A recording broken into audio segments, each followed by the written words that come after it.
Harry Painter, your Highland Legion team, just fell, dropped out of the state tournament. Determined battle. I mean, you guys kept plugging away, just couldn't quite close the gap. And again today, 15 runners left on base. Our Achilles heel. We got rid of it for a while. You know, right before the division and through the division, we did well with that. And last two games here, you know, we left 16 on in the first game that we won, I think, even something like that.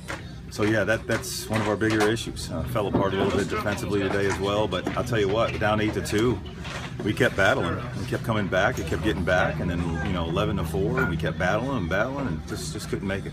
Yeah, 10 runs, a lot of days is enough to win. We haven't given up more than I don't think we've given up more than 7 or 8 runs all year. And so for this to happen on a game like this was crazy. And with Goose pitching, you know, his last 2 outings were phenomenal. 2 outings ago, he just missed a perfect game here against Jerseyville. And then in the division, he went the distance the other night. It was just beautiful. But whatever happened here, he just didn't have it.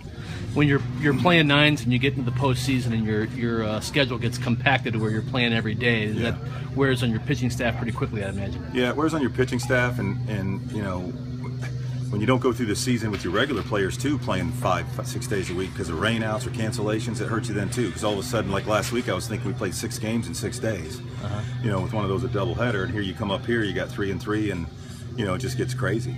So, you know, it's a wear on these guys a little bit. You know, 30 games isn't that much, you don't think, but when they're compressed like that, we played the last 11 in the last couple weeks, you know. Yeah. So it takes a toll on it, and pitching-wise, when you're carrying 13 guys, you know, it gets tough because now you're coming out of the field to pitch and everything else. But, you know, we did it all year, but it wasn't as important when you're not playing it every day. That's right. Some credit to them, though. I mean, they got 7 runs on two big hits and kept pounding 2. And you know, the other thing that's crazy, we gave up 1 home run this year, and that was yesterday.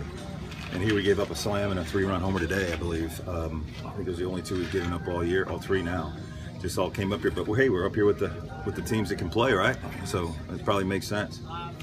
Credit to Quincy. I mean, they came out smoking the ball, hitting the ball, doing a lot of things. They got a good defense. You know, they're a good ball club.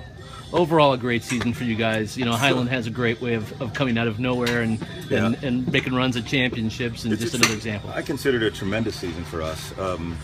You know, and you've got some state experience here too. I think there's 3 guys on this team. This was their 3rd state experience in the last 2 years, because juniors went last year, Junior Legion, and of course they won state in high school the year before. And so 7 of the guys on the team had state high school experience, so we thought that experience would help us out a little bit. I think it did, because I think they stayed loose enough. It's just, you know, we just didn't put it together today. Can you comment on a guy like Matt Augustin, who's been with the program for so long, and, you know, the way to go out like this? Matt he's been a horse, man. I mean, particularly coming through the division and the district championships, to top it off in the 5th and 6th game, he caught a doubleheader starting in 110-degree heat. And for him to do that was just incredible. He also had to do the same thing in a tournament when I was minus my backup catcher down in Festus. And, you know, Matt's a great young player. You know, I wish he was going on to play someplace, but he's not. He's always got a good head on his shoulders. He's a smart kid. You know, as you can see, he hits well. He throws well. He does a lot of things good, man. I'm going to miss Matt, that's for sure. I don't know what I've done without him this year, to tell you the truth. Fantastic. Thank you, Harry. All right.